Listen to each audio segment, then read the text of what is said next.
But let's begin this morning in Los Angeles, where a massive police presence remains on the campus of UCLA. Hundreds of officers in riot gear entered a pro-Palestinian encampment there early this morning, pulling apart barricades. The group has been protesting against the war in Gaza and was warned to clear out, but many refused to comply. Our Carter Evans is at UCLA following all of this for us. Carter, the sun is now up. What's happening on the ground? Okay, so this is pretty much over. It looks like all of the arrests have been made. Let me show you what's going on. This is the encampment. This is the quad area. It's quite a large encampment. A lot of people were in here for more than a week, and you can see police officers now going through the tents here, making sure everybody is out of here, making sure there are no weapons or any other devices, and just essentially clearing the area right now. In the background, you may hear some chanting still. That isn't the protesters from the encampment. These are protesters and students who came to stand up and protect the protesters in this encampment here. And they essentially assembled a human chain outside of the encampment last night to block police, and they are still there right now. So you can see police lined up. They're not letting them back into this encampment area, but there is still a bit of a standoff there at this point. Anne-Marie, you know, Carter, I've been sort of like dipping in throughout the morning, right, with the live feed, because we have sort of a feed covering this. And depending on when you looked, you saw something different. At times when we talked to you earlier, there were flashbangs. It looked very violent. And then sort of more recently, it looked very, very peaceful. Can you kind of talk to us a little bit about kind of the ebb and flow, how the night and into the morning unfolded? Yeah, you know, when I got here, and it was kind of intense. You had a lot of flashbangs going off. You had officers using shotguns with less lethal rounds in it, and it looked like there was some tear gas in here as well. But then, as the night went on, things kind of slowed down, and you saw that skirmish line just form there. There's another loud explosion. That did not sound like a flashbang either. I'm not sure exactly what that was. But you've got these protesters here, and you've got these cops lined up, ready to make a move, and there is so much tension between them. But I will say the officers the whole time were very calm. They didn't react at all. And when they moved efficiently and slowly, but not too forcefully. It wasn't like they were using their batons to push people out of the way. So it seemed to be a somewhat calm situation when they finally did make all these arrests. Yeah, it looks like good training went to work, and it worked out well there. Carter, thank you very much. Sure. Well, for more analysis, let's bring in Brian Higgins. He is a former Bergen County police chief and lecturer at John Jay College of Criminal Justice. So what do you make of UCLA's decision now to have law enforcement move into campus and the way they approached this encampment? Well, first, Anne-Marie, thank you for having me on. I think it's very important that when the police are called in, that they do it in a very measured approach. We do know that there are some agitators or instigators within this group of peaceful protesters who are looking for the images of the police using force or using excessive force. So the police were following very strict guidelines on using a very measured approach and the minimal amount of force.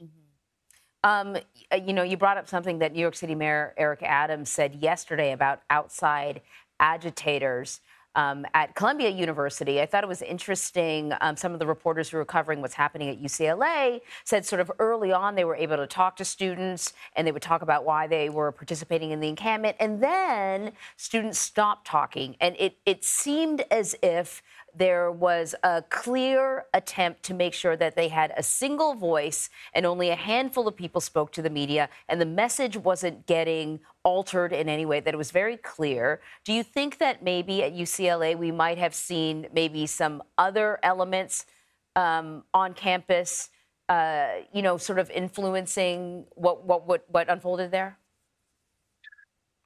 Absolutely so. We've seen a lot of information, even statements that appear to be predetermined. We've seen images of professional protest organizers. There's been a lot of information, a lot of statements being made about the equipment we see, some of the tents, some of the other accoutrements that are brought to these protests all seem to be purchased from the same place. So it appears, and I don't think you have to dig very deep, that there are organizers who are messaging in these protests. So it looks like at UCLA, law enforcement has been successful in moving this encampment out. But I presume what they don't want is another encampment just starting up somewhere else. But you still have to protect people's right to protest. What happens sort of in the next few hours or in the next 24 hours to make sure that people go home? Well, I think this is a very good step. I think the LAPD said when the decision is made for you to vacate the area, they will vacate.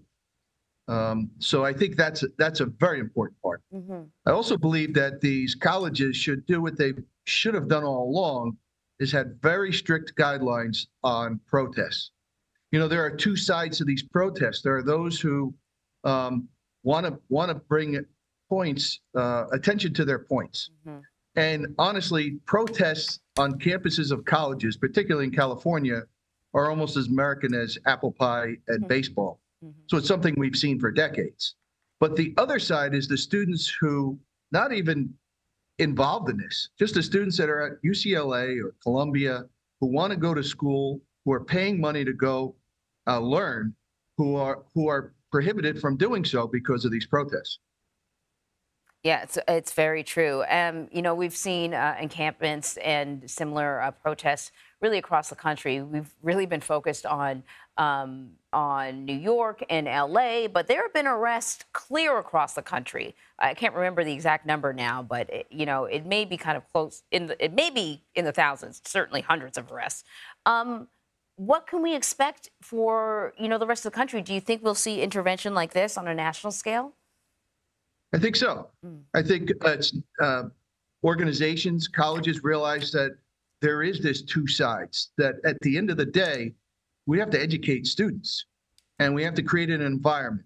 Quite often when we talk about security on college campuses, there are those who push back on security measures saying, we don't want a fortified mentality.